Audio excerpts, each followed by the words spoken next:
ಆಜಿ ಮಸಾಲ. ಎಂತ ಅಡಿಗೆಯ ರುಚಿಯಾಗೋ ರಹಸ್ಯವು 20 ರೂಪಾಯಿ. ಪೇಪರ್ ಲೀಕ್ ತಡೆಗೆ ಕೇಂದ್ರದಿಂದ ಕಠಿಣ ಕಾನೂನು. ಲೋಕಸಭೆಯಲ್ಲಿ ಇವತ್ತು ಪೇಪರ್ ಲೀಕ್ ಬಗ್ಗೆ ಚರ್ಚೆ ಕೂಡ ನಡೆದಿದೆ. ಸುಮಾರು 8 ಗಂಟೆ ಕಾಲ ಬಿಲ್ ಬಗ್ಗೆ ಚರ್ಚೆ ನಡೆಯುವ ಸಾಧ್ಯತೆ ಇದೆ. ಲೋಕಸಭೆಯಲ್ಲಿ ಇವತ್ತು ಪೇಪರ್ ಲೀಕ್ ಬಗ್ಗೆ ಚರ್ಚೆ ನಡೆಯುವ ಸಾಧ್ಯತೆ ಇದೆ. ಸುಮಾರು 8 ಗಂಟೆ ಕಾಲ ಯುವ ಸಂಸದರಿಗೆ ಚರ್ಚೆಗೆ ಅವಕಾಶ ಕೊಡಲಿದ್ದಾರೆ ಸ್ಪೀಕರ್. ಬಿಲ್ ಬಗ್ಗೆ ಚರ್ಚೆಗೆ ಸಂಸದ ತೇಜಸ್ವಿ ಸೂರ್ಯ ಆಗುವ ಅವಕಾಶ ಸಿಗಲಿದೆ. ವಿದ್ಯಾರ್ಥಿಗಳ ಪ್ರತಿಭಟನೆ ಬೆನ್ನಲ್ಲೇ ಕಠಿಣ ಕಾನೂನು ತಂದಿದೆ ಕೇಂದ್ರ ಸರ್ಕಾರ. ಸಂಪೂರ್ಣ ಚರ್ಚೆ ಬಳಿಕ ಬಿಲ್ ಮಂಡನೆಗೆ ಕೇಂದ್ರ ಸಿದ್ಧತೆಯನ್ನ ಮಾಡಿಕೊಳ್ಳುತ್ತಾ ಇದೆ.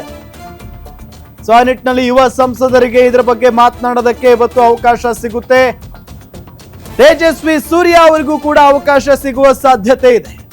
ಸುಮಾರು 8 ಗಂಟೆ ಕಾಲ ಬಿಲ್ ಬಗ್ಗೆ ಚರ್ಚೆ ನಡೆಯುವ ಸಾಧ್ಯತೆ ಇದೆ ಇವತ್ತು. ಸೊ ಆ ನಿಟ್ಟಿನಲ್ಲಿ ಹೊಸ ಬಿಲ್ ನಲ್ಲಿ ಏನಿದೆ ಹಾಗಾದ್ರೆ? ವಿಶೇಷ ಫಾಸ್ಟ್ ಟ್ರ್ಯಾಕ್ ಕೋರ್ಟ್ ಸ್ಥಾಪಿಸುವ ಪ್ರಸ್ತಾಪ ಇದೆ.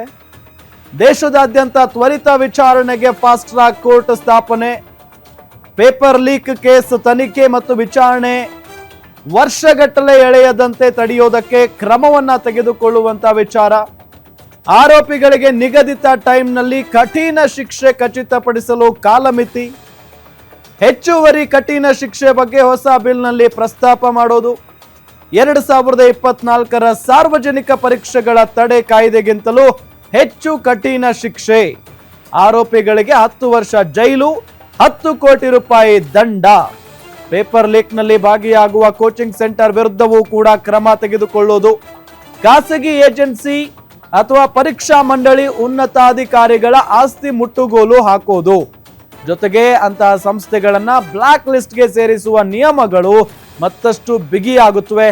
ಇನ್ನು ಈ ಕಾಯ್ದೆಯಡಿ ದಾಖಲಾಗುವ ಎಲ್ಲಾ ಕೇಸ್ಗಳು ಜಾಮೀನು ರಹಿತ ಅಪರಾಧ ಅಂತ ಪರಿಗಣಿಸಲಾಗುತ್ತೆ. ಸೊ ಆ ನಿಟ್ಟಿನಲ್ಲಿ ಇದರಲ್ಲಿ ಯಾರಾದರೂ ಭಾಗಿಯಾದ್ರೆ ಅವರಿಗೆ ಯಾವುದೇ ಕಾರಣಕ್ಕೂ ಕೂಡ ಜಾಮೀನು ಸಿಗೋದಿಲ್ಲ. ಹೊಸ ಬಿಲ್ ನಲ್ಲಿ ಇಷ್ಟೆಲ್ಲ ಅಂಶಗಳು ಇರೋದು. ಹಾಗಾಗಿನೇ ಇವತ್ತು ಈ ವಿಚಾರಗಳ ಮೇಲೆ ಅಥವಾ ಈ ಅಂಶಗಳ ಮೇಲೆ ಚರ್ಚೆ ಅಂತೂ ಆಗುತ್ತೆ.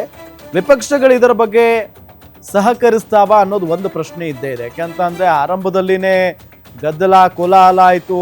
ಮೊದಲಿಗೆ ಪ್ರಧಾನವರ ರಾಜೀನಾಮೆಗೆ ಪಟ್ಟು ಹಿಡಿದಿದ್ರು, ಅದು ಸಕ್ಸಸ್ ಕಂಡ್ರು. ಈಗ ಅಮಿತ್ ಶಾ ಅವರ ರಾಜೀನಾಮೆ ಬೇಕಂತೆ. ಸೊ ಅಮಿತ್ ಶಾ ಅವರ ರಾಜೀನಾಮೆ ಆಗ್ರಹಿಸಿ ಈಗ ವಿಪಕ್ಷಗಳು ಕಲಾಪದಲ್ಲಿ ಗದ್ದಲವನ್ನ ಸೃಷ್ಟಿ ಮಾಡಿರೋದು. ಹಾಗಾಗಿನೇ ಈಗ ಮತ್ತೆ ಕಲಾಪವನ್ನ ಮುಂದೂಡಲಾಗಿದೆ. ಇವತ್ತು ಈ ಹೊಸ ಬಿಲ್ ವಿಚಾರಕ್ಕೆ ಸಂಬಂಧಪಟ್ಟಂತೆ ಚರ್ಚೆ ಮಾಡೋದಕ್ಕೆ ಒಪ್ಕೊಳ್ತಾರಾ ಇಲ್ವಾ ಗೊತ್ತಿಲ್ಲ ಇವರು. ಸೊ ಆ ನಿಟ್ಟಿನಲ್ಲಿ 8 ಅವರ್ ಚರ್ಚೆ ಆಗುತ್ತೆ. ಯುವ ಸಂಸದರಿಗೆ ಅವಕಾಶ ನೀಡಲಾಗುತ್ತೆ ಇದರ ಬಗ್ಗೆ ಮಾತನಾಡೋದಕ್ಕೆ ಅನ್ನೋ ಮಾಹಿತಿಯೂ ಕೂಡ ಇದೆ.